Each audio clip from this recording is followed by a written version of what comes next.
All right, welcome back to Making Picks. My name is Nathan. I'm joined with awesome co-host Mark, and Will is back from his little vacation last week. What's going on, guys?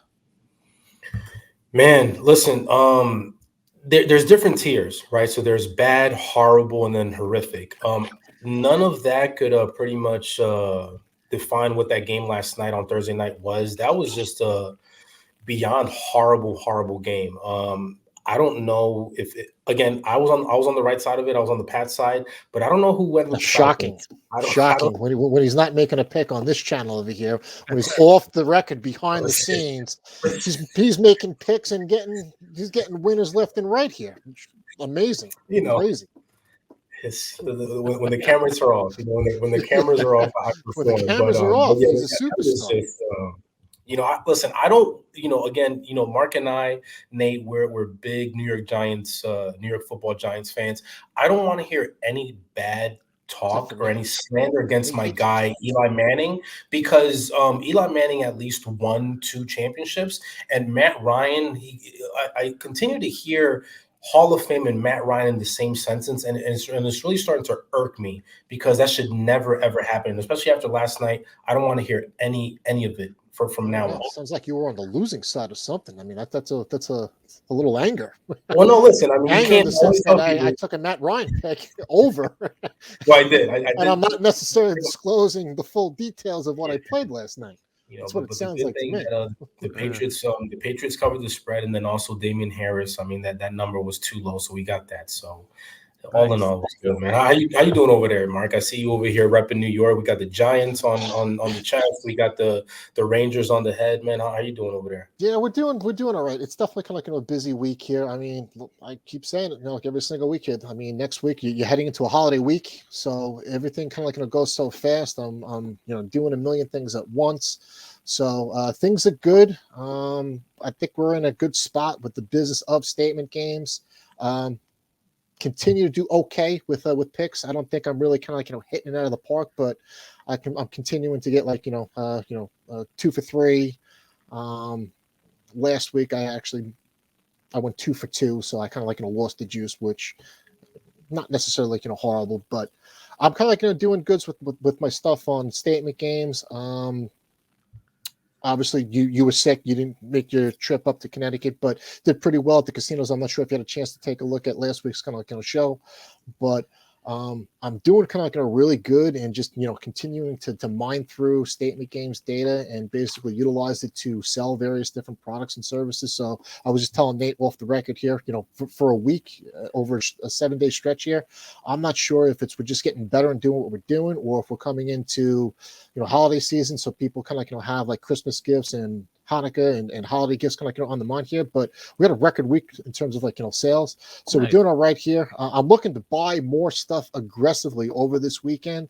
I'll get into in a second here. I definitely want to ask you a couple different questions because I'm somewhat excited, but I'm hesitant for it, and maybe you can make a couple of things a little bit more clear for me, and we can kind of go from there.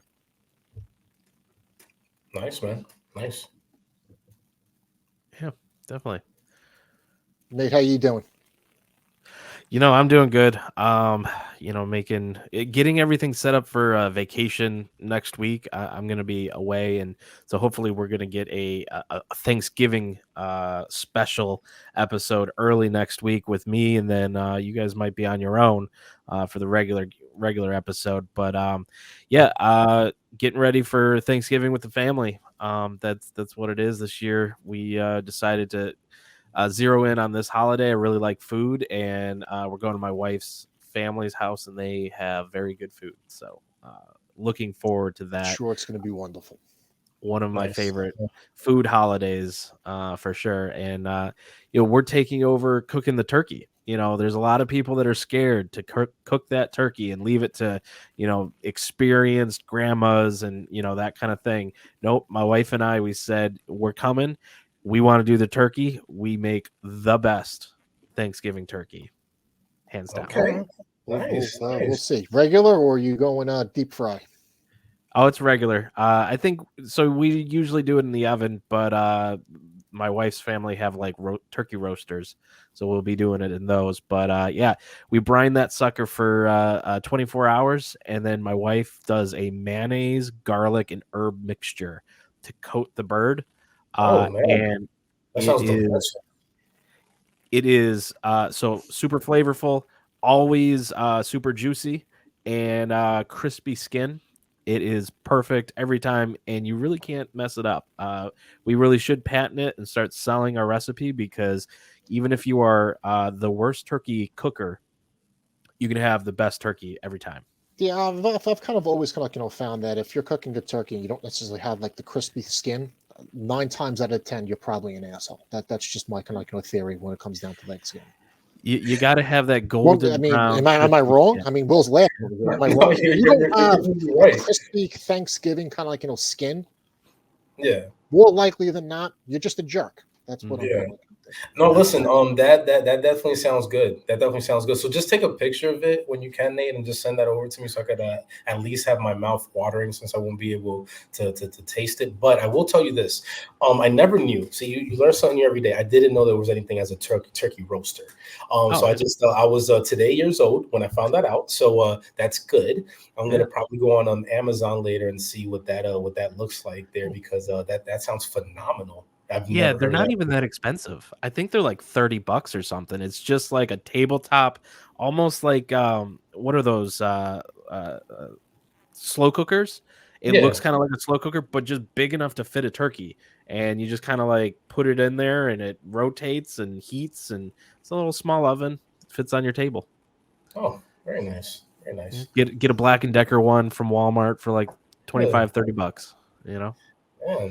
So See, my yeah, man Nate that, always that is always knows where to go for the good stuff, man. So yeah, man, I have to go ahead and do that this week and go ahead and get a turkey roaster for the yeah. upcoming holiday. Man. I like it. Thank you. Definitely good stuff. So yeah, no, that's what I got going on. So Mark, tell us a little more about what you're looking to get into. What are you trying to buy right now? Yeah, so I'll just go ahead and pull up kind of on my screen here. I'm going to throw it back kind of over to the Will. I'm looking to pick up or get involved with my first NFT. So I'm not sure if you've actually pulled the trigger on any type of NFTs. And before I even get into this here, guys, we're definitely kind of crunched over here. I'll get back into everything in terms of posting everybody's records and how we're kind of doing here. We're just kind of going to have a little fun this week over here. We'll jump into a bonus section of making picks probably on Monday or Tuesday of next week, covering the 12 o'clock Detroit Lions, Chicago Bears kind of game, and then Will and I might do an additional regular thing on Friday, since you're might be kind of out of pocket here. So continue to follow us, keep us kind of posted. We'll get to busting Will's chops on his horrible picks and him doing all that stuff kind of at a later date here. But like I said here, I'm definitely kind of looking to pick up a couple of different things here. Although we're all entrepreneurs, we're business owners in some kind of respect, but we're also investors. We're investors in kind of sports cards and marketing systems, various things like that here. NFTs are a big kind of buzz word in the industry. I'm trying to learn a little bit more kind of about it. So although this is a football centric kind of show, I just want to dive into a little bit of hockey to start the 2021-2022 NHL season. The New York Islanders have spent 13 games on the road in preparation of opening up a brand new arena in Belmont, New York.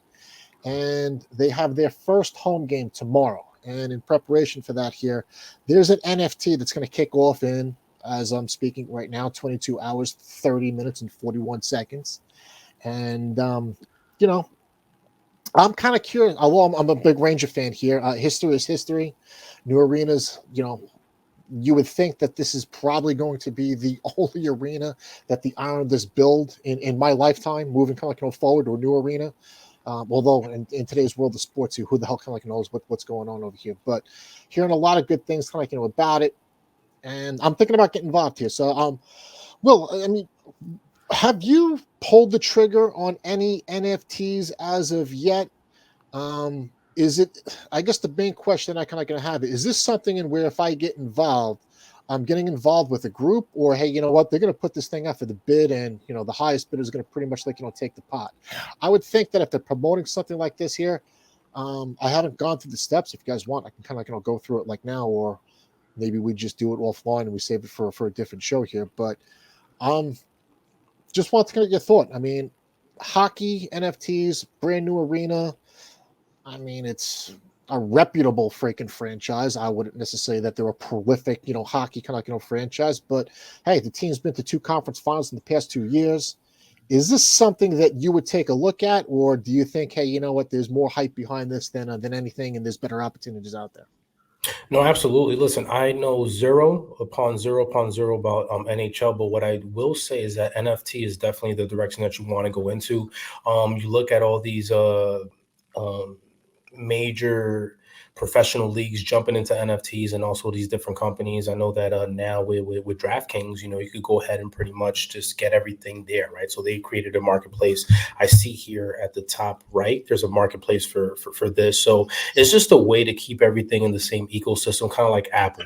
Right, so you have the iPhone, the iPad, the AirPods, the Apple TV, and everything. Right, so that's just a way to keep the money circulating within like the same team, the same marketplace, the same company. So it's going to be like buying a stock.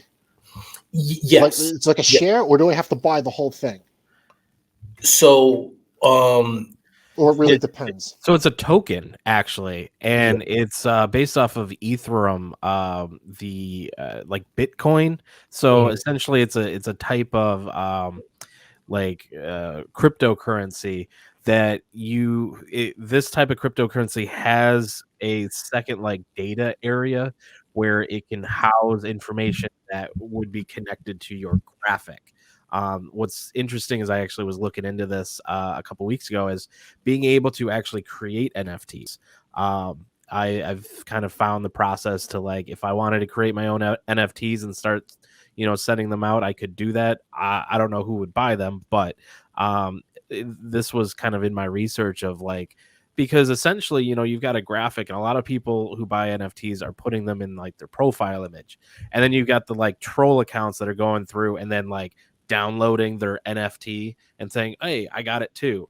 But what it really comes down to this token that is held in a cryptocurrency wallet that has information tied to the graphic that essentially makes you the sole owner.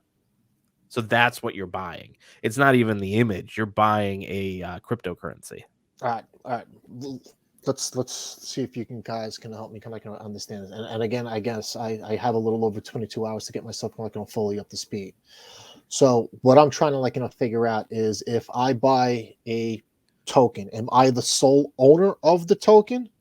So in 22 hours, 26 minutes, when they release this NFT, what is it? Basically, the highest bidder gets this thing, or they're a series of token that's tied to a asset, and I see what you're saying. Is it a shared ownership? Correct. Yeah. From my understanding, usually there is a series of NFTs. Maybe they're just going to have one, and it's going to be a bid. And I would tell you that in this case, that price is going to be. I was going to say, I'm not sure if I'm going to be able to afford it if it's just one. Right. Yes. So I will say this: a couple of months ago, when DraftKings pretty much opened up and started doing the whole NFT thing. They did it with Wayne Gretzky, and there was different series. So one NFT was at a certain amount, and then there was tiers, right? So it was $500, $250, $100, etc. So once you own that NFT, then it's you're solely the owner of that NFT. So in this case, I think it's going to be more the same. It's going to be a series, but again, I think it's going to be more so of a tiered process, where it's going to be, okay, you could get this NFT at this price, and then there's going to be pretty much a bunch of sub ones that are similar but kind of different, right? And more kind of all right. But it's definitely a good opportunity for investment wise. It's definitely a good opportunity. Should I talk to you offline? Should we take a hard look at this? Yeah, no, absolutely. Yeah, absolutely. I mean, we got 22 hours, so yeah, that's all right. We got 22 hours. All right, so offline. Let's keep everybody posted on what we kind of decide to do. I just thought it was an interesting kind of opportunity. to be honest with you, I've never really gotten excited over an NFT kind of like before. And I'm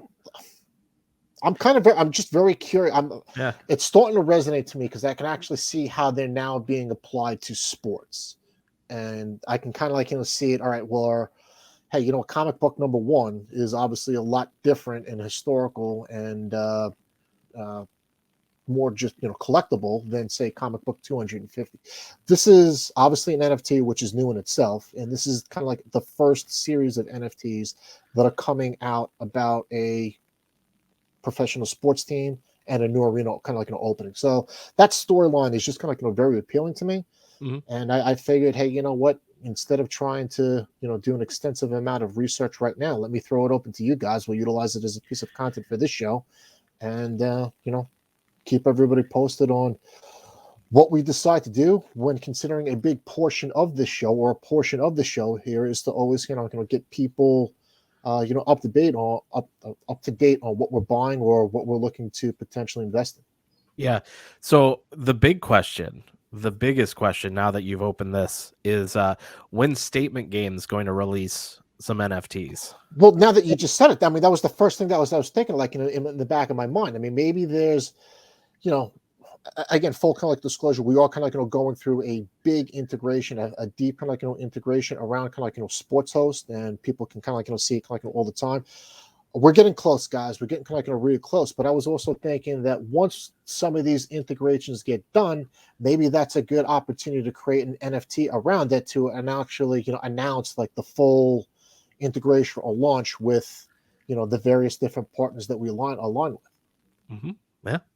And so yeah, I mean, it looks like we got a and... couple of different things that we need to discuss online. We'll chat more about the Islanders NFT, and maybe it's time to start thinking about some statement games / sports host / IDP guys / whatever partners that we're kind of working with NFTs around the incorporation of sports gaming or a different form of daily fantasy sports into their products, solutions, and services. I like it, man. I like it. Cool. All right, so that's my rant on what I'm looking to purchase. Go for there, and I kind of figured since we'll be doing some bonus episode of making picks next week on top of something that Will and I will look to do next Friday, let's kind of like do a little pick 'em, if that's all right with you guys. We haven't done that in a while, Yeah, something absolutely kind of different. So let me pull it up here. We are going to be playing the Week 11 Pro Football Pick'em. We are in Contest 2. Just know that if you join this contest and you see SG Live, know that you are playing against Mark, Will, and myself. And we're going to go through, fill out our card in the normal fashion, and see how we do. So, what are you guys seeing this week? What's the games of interest? So it just got announced this morning that Cam Newton did get that nod for the starting quarterback position out there in Carolina. So I'm definitely looking at that game. Again, we know that Ron Rivera is the head coach for the Washington football team. I think that's going to be a highly televised game. Obviously, we know the background there and the history with Cam Newton and Ron Rivera. So I'm looking at this game here, and Washington football team is actually favored this week against Carolina. So I got to play. I definitely got to play in that game, and I think it's going to be interesting. So I'm looking at a couple of different things. We know that the Washington football team did get a major win last week against the Tampa Bay Buccaneers, but then again, they did lose Chase Young for the rest of the season there with an injury. So that's going to be interesting to see. And I just think that we saw Cam Newton come off the bench and pretty much score 2 touchdowns and do his thing. So I think that him getting the nod this week as a starter for the rest of the season, man, as long as he's in there in that lineup, he's going to have a lot to prove. So definitely, this is one of the games out the main slate that definitely stood out to me. Nice. As far as I'm concerned, I mean, just from a straight up gaming perspective, I always love taking a look at home teams getting points. I'm a big subscriber to that theory of West Coast teams traveling East Coast. I'm taking a look at that, but obviously we were just talking about it before the show started. I think that Monday Night Football game between the Giants and the Buccaneers is very appealing. I'm very curious to see how Tampa Bay responds after two consecutive losses. Now playing on a primetime game. You got a couple of guys coming back between, Thomas and Saquon Barkley coming back for the Giants, although Logan Thomas just tested positive for COVID 19, with people coming back into that team, as well as 2 full weeks to prepare for Tom Brady. The Giants historically have, they played well. They played well. I'm going to say they played well. They played well enough to win against that Kansas City on the last Monday night game that they played here. But historically, the Giants have just flat out sucked in primetime games. So I wouldn't touch that game betting wise with a 10-foot pole, but it's just a curious, interesting storyline that I'm interested in. So yeah, but Will made some really good points with that storyline with the Washington Football Club and the Carolina Panthers. So that's an interesting one here. I'm also curious to see how Baltimore responds. A couple of extra days to prepare after losing to Miami. Just because it's so freaking bad, and the Jets have actually named Joe Flacco as the starting quarterback of the Jets for this week. Just because it's such a disastrous of a game, and there's absolutely no reason to watch it. For that reason alone, I'm kind of interested. Nice. So that's what I'm looking at in terms of this upcoming Sunday. Gotcha. I'm really kind of keying in and wanting to see the Dallas KC game. That's kind of interesting in the fact that Dallas they've been pretty good and clicking for the most part. I think they've had some hiccups here and there, but Kansas City is not necessarily. They had a bounce back game this week, but they're still not necessarily. I want to see what they do against the good Dallas team, and this could be something that has playoff implications. Just a very interesting looking game, and then obviously, I don't know, Detroit at Cleveland. This one feels to me a little bit like a trap game for Cleveland. They've kind of been not clicking at all. And I'm not going to go as far as saying Detroit has done anything, but they did not lose for, you can say, 2 weeks in a row now, considering one of those was a bye. But they were able to tie it there with Pittsburgh, and I don't know, with Cleveland seems to like to play down to their opponent, and Detroit might be able to take advantage of that. Although I did hear that there is word that Jared Goff may not get the start out there this weekend against Cleveland. So any thoughts on that? Again, I don't know who this quarterback is, but maybe a situation where Jared Goff is going to probably be the backup in this game. Yeah, so David Blau would actually be the one coming in, and I would say that there would be no drop off in talent. Jared Goff is essentially a third string quarterback. No, he's not. That's harsh. That's harsh. Oh, third string. Back up the third string game? Quarterback we're going to? We're going to step above the practice squad? Yeah.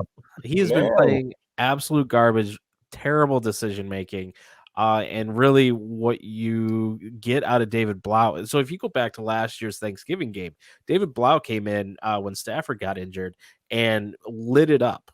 Not saying that this guy is good, but he is, he's just below that Ryan Fitzpatrick line.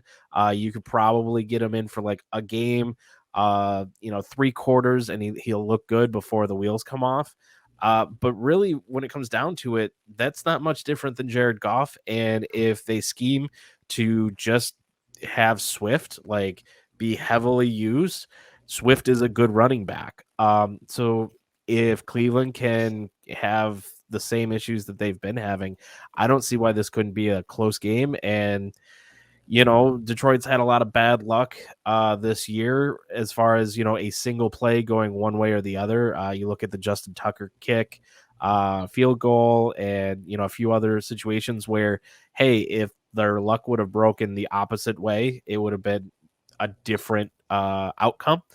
This has the makings of that in my mind. It's going to come down to something, and it's going to end up being walking away and just going either the Detroit Lions luck with the head shaking, or a high five, Detroit Lions luck changed. So that's kind of what I'm seeing there. But why don't we start putting our picks where our mouths are? And Mark, you want to kick it off with the first one? Yeah, sure. So the first game that I love this kind of time of year. So whenever you kind of have some of like these northeastern teams playing in late November, early kind of December, um, obviously weather becomes kind of a factor. So the first game that I'm keying in on is I like this Indianapolis at Buffalo kind of game. So I'm looking at it from the kind of this perspective. Obviously Buffalo's got the best defense in football. They're not playing the New York Jets. So although Carson Wentz does have a tendency of turning the ball over, I don't expect him to turn the ball over 5 or 6 times, which in return would give Buffalo an opportunity to run up like a lot of points here. Looking at the weather in Buffalo, you're looking at a potential low of 32, high of like 45, 46. Big chance of rain, about 20-mile-per-hour kind of winds. So you factor all that stuff in over here. In any NFL game in general, over 50 points. That's a lot of points. Mm-hmm. So I'm looking at this game, weather a factor. Indianapolis kind of playing well, playing, still playing and competing at a high level. I think 50 points is a lot. So I'm going to take the under 50 and a half total points of the Buffalo-Indianapolis game as my first pick. Nice. There it is. All right, Will, what do you got for us? Staying to the game that I spoke about earlier, I like Cam Newton and the guys in Carolina go ahead and get this win against the Washington football team and his ex-coach and Ron Rivera. So I like the Carolina Panthers will win by 3.5 points. There we go. Good stuff. All right.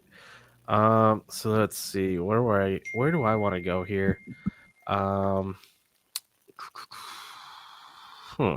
So I'm gonna key in. Here's where I think I don't like really any of the offenses between Detroit and Cleveland. 43.5 might not be a whole lot of points, but it is still more points than I think will happen in this game. Just because this is going to be battle of the trenches, in my opinion. And if Cleveland does pull away with it, I think that there's a possibility that they could hold Detroit, and it would probably be from a lot of Detroit errors. So them not getting into the end zone, Cleveland, capitalizing and controlling this game. I'm going to go with Detroit at Cleveland, total points under 43.5. And then on the flip side, I'm going to look at this Dallas and Kansas City game, kind of like what I brought up earlier. I do like this. 56.5 points. That's a lot of points. A lot of points. Yeah, I don't know if I'm going to key in on that. You can't take the under. No, you really can't take the under, but the over is difficult too there. Yep. But I think the Chiefs have. Actually, I really think I like Dallas in this game. And with a 2.5 point spread, if Kansas City Chiefs do end up winning this, I think it'll be close. It'll be like a point. 2.5 points does kind of get us under the threshold by a field goal, but I'm gonna do it. I'm gonna say Kansas City Chiefs will not win by over 2.5 points. So that leaves it open for Dallas win or a Chiefs squeaker at 1 point. Will, back to you. Well, I'm glad that you didn't pick it because I was actually on that total there. I mean, it is a high total at 56 and a half. But I just think, points. Listen, I just think that Dak and Mahomes are going to be pretty much passing the ball around the whole game. I think both these quarterbacks are going to have 300 plus passing yards each. So I do like the total to go over 56 and a half in this game. I mean, I'm gonna stay with the Indianapolis and the Buffalo kind of game here. So Indianapolis is kind of playing better, and Buffalo is actually not kind of playing the Jets this week.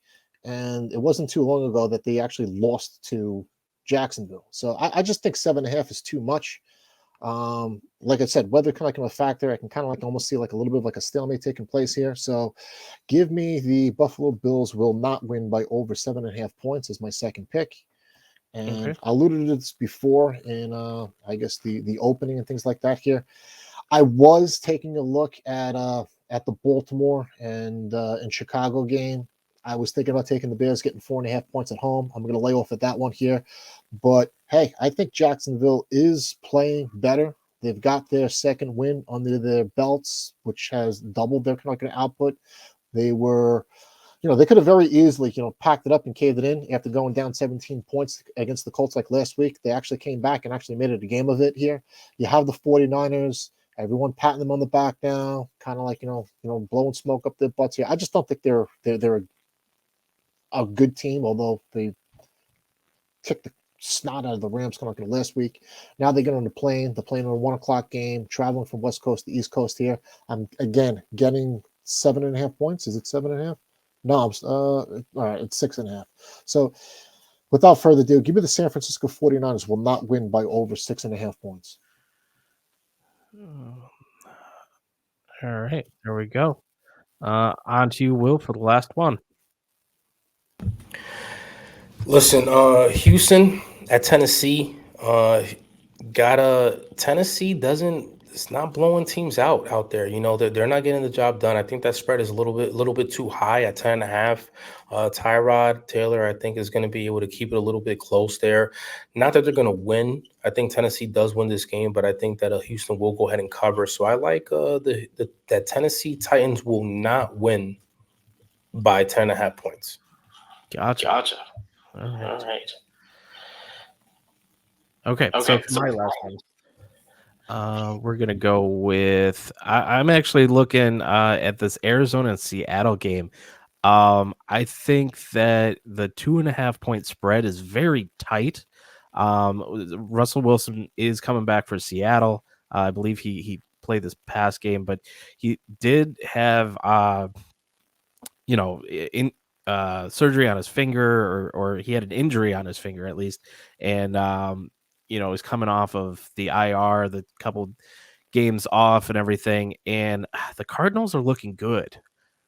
I think that I want to take the Cardinals with the points, so that the Cardinals will win by over 2.5 points there. I think that I'm pretty confident in that one, even though it is just at a 2 level of confidence here. But yeah, no, I think I like that. And so we will take the last pick offline to conserve some competitive advantage. But for those that are playing, just know that we are playing in the Week 11 Pro Football Pick'em Contest 2. If you see SG Live, just know that you're playing against Mark, Will, and myself. And we will get that saved and up there shortly after this episode is done. I will not forget again to save. I've done it once. It's more than enough. But with that, make sure that you are subscribed and following on all social medias at Statement Games Inc. Or at Statement Games. Sorry. Subscribe on YouTube at Statement Games Inc. And then be playing StatementGames.com or your mobile app store. Download the app. But with that, we're all set. Good card this week, and look forward to seeing how it goes. And we got Turkey Day next week, so let's get this. Yes, sir. As always, man, it's been a good time, man. Let's get this win this week, and go into the holiday as winners. Sounds good. See you guys next week. All right, guys. Catch you later.